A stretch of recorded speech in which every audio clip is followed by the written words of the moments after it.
یہ جو اپریل 2024 کا لوگ انتظار کر رہے ہیں کہ وہاں پہ انہوں نے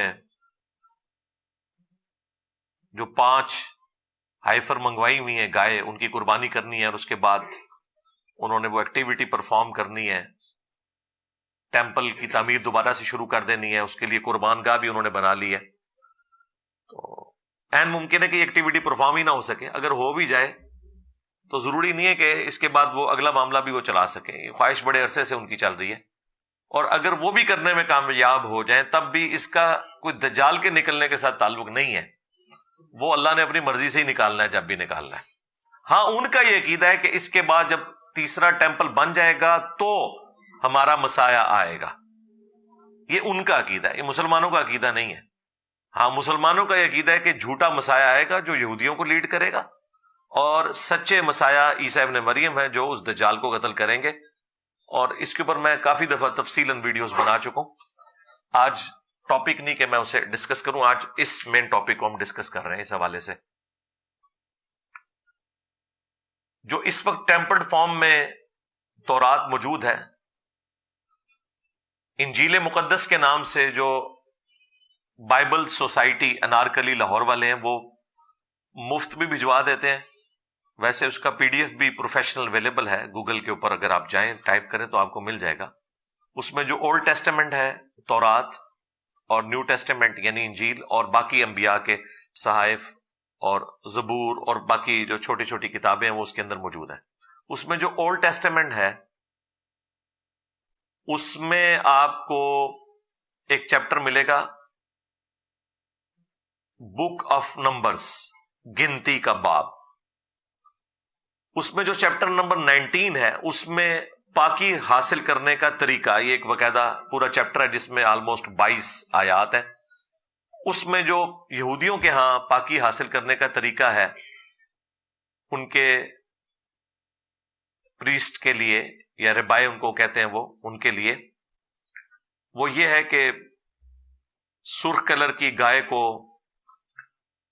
ذبح کیا جائے، اور اسپیسیفکلی حضرت موسیٰ علیہ السلام کے حوالے سے ایک واقعہ اس میں موجود ہے. وہی لیگیسی وہ پھر آگے لے کے چل رہے ہیں. یہ واقعہ قرآن کے اندر بھی آیا، لیکن زمین و آسمان کا فرق ہے دونوں واقعات کے اندر. ظاہر ہے ہم تو وہی واقعہ مانیں گے جو قرآن میں ہے. پہلے میں آپ کو بتاتا ہوں کہ توریت کے اندر کون سا واقعہ لکھا ہوا ہے. توریت کے اندر یہ واقعہ لکھا ہوا ہے کہ موسیٰ علیہ السلام کو اللہ تعالیٰ نے حکم دیا کہ وہ اس طرح ایک بچڑے کی قربانی کریں گے جو شوخ ریڈ کلر کا ہو. قرآن نے اس کے لیے جو ورڈ یوز کیا ہے وہ شوخ زرد کلر ہے. اب جو لنگوسٹک کے ماہر ہیں وہ کہتے ہیں کہ یہ بیسیکلی ایک لینگویج کا بیریئر ہے. عربی زبان میں اس کے ایکویلنٹ یہی ورڈ یوز ہوتا تھا. ویسے بھی ڈارک زرد کلر اور شوخ ریڈ کلر آلموسٹ قریب قریب ہوتے ہیں، لہذا اس میں زیادہ تحقیق میں پڑھنے کی ضرورت نہیں ہے. بہرحال وہ ایک یونیک قسم کا بچڑا تھا جس کی پوری تفصیلات سورۃ البقرہ میں آئی ہیں، جو انہوں نے بہانے کیے کہ ہمیں بتایا جائے کس رنگ کا ہو، اور پھر اللہ تعالیٰ نے ایک ایک چیز اس کی کھول کے بیان کی. شکر اینڈ پہ انہوں نے انشاءاللہ کہا، قربانی کرنے میں وہ کامیاب ہو گئے. قرآن تو اس کی ریزن یہ بتاتا ہے کہ چونکہ سامری جادوگر نے ایک بچڑا بنایا جو کہ بولتا بھی تھا، اور وہ بنی اسرائیل کے لیے آزمائش تھی، اور اللہ تعالیٰ نے اسے اپنی طرف منسوب کیا ہے کہ ہم نے فتنے میں ڈالا ہے تیری قوم کو، اے موسیٰ، جو تو نے کوہ طور پہ آنے کی جلدی کی تو ہم نے تیری قوم کو فتنے میں ڈال دیا، اور سامری نے یہ سارا کام ان کے ساتھ کر دیا.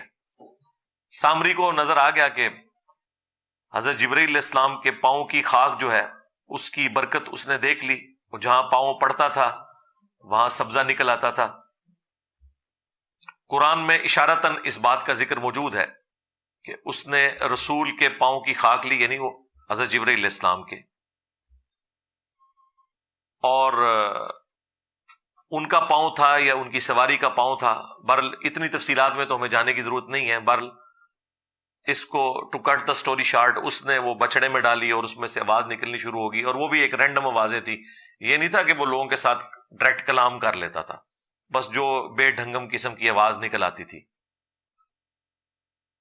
اور سامری نے کہا کہ یہ ہے تمہارا رب 70,000 اصحاب موسیٰ جو صحابہ تھے مرتد ہو گئے ایک دن کے اندر، اور بعد میں پھر قتل مرتد کی سزا آئی ان کے لیے۔ تورات میں بھی ذکر موجود ہے اور قرآن کے اندر بھی کہ اپنے اپنے قبیلے کے لوگ ان لوگوں کو قتل کریں جنہوں نے اس بچڑے کو رب مانا، اس کے ذریعے ان کی توبہ قبول ہوگی۔ پھر اس گائے کی محبت یا بچڑے کی محبت ان کے دل سے نکالنے کے لیے اللہ تعالیٰ نے حکم دیا کہ گائے کی قربانی کی جائے، اور اس پہ وہ بہانے بنا رہے تھے۔ اس کی ایک بظاہر ریزن بھی تھی، ایک اندھا قتل تھا جس کے قاتل کو ڈھونڈنا تھا۔ جب یہ قربانی ہو گئی تو قرآن میں آتا ہے کہ ہم نے کہا کہ اس گائے کا گوشت کا ٹکڑا اس مقتول کی لاش کے ساتھ ٹچ کرو تو وہ مردہ زندہ ہو جائے گا اور اپنے قاتل کا نام بتائے گا۔ وقتی طور پہ وہ زندہ ہوا، اور اس کے ذریعے اللہ تعالیٰ نے ان کا ایمان بھی مضبوط کیا کہ اللہ مردوں کو کیسے زندہ کرے گا، اور قاتل کا بھی پتہ چل گیا۔ یہ نہیں ہے کہ دوبارہ پھر وہ زمین پہ چلنا پھرنا شروع ہو گیا، نہیں، وقتی طور پہ گواہی دی، پھر وہ دوبارہ مر گیا۔ جس طرح کہ عیسیٰ ابن مریم بھی وقتی طور پہ مردوں کو زندہ کرتے تھے، دوبارہ وہ زندگی نہیں گزار رہے ہوتے تھے۔ یہ تو اللہ تعالیٰ کا رول ہے کہ جو دنیا میں ایک دفعہ آیا اور چلا گیا وہ دوبارہ دنیا میں نہیں آئے گا، موت کے ذریعے گیا۔ عیسیٰ ابن مریم چونکہ زندہ اٹھائے گئے اس لیے واپس آئیں گے، اس پہ بھی میری تفصیلی ویڈیو موجود ہے۔ تو اس قاتل کا بھی پتہ چل گیا، اور اللہ تعالیٰ نے ایک معجزہ بھی دکھا دیا۔ قرآن میں تو یہ واقعہ، تورات کے اندر یہ ہے کہ موسیٰ علیہ السلام کو کہا گیا کہ آپ اس طرح بچڑے کی قربانی کریں، اور اس کو ذبح کرنے کا بڑا تفصیلی طریقہ ہے کہ اس میں اب واللہ عالم یہ اوریجنل ایسے ہی نازل ہوا تھا یا اس کو انہوں نے کس طریقے سے ٹیمپر کیا، کچھ چیزیں ٹھیک بھی ہوں گی، کچھ مکس کر دی ہیں۔ اس میں پھر اس کو آگ لگائی گئی۔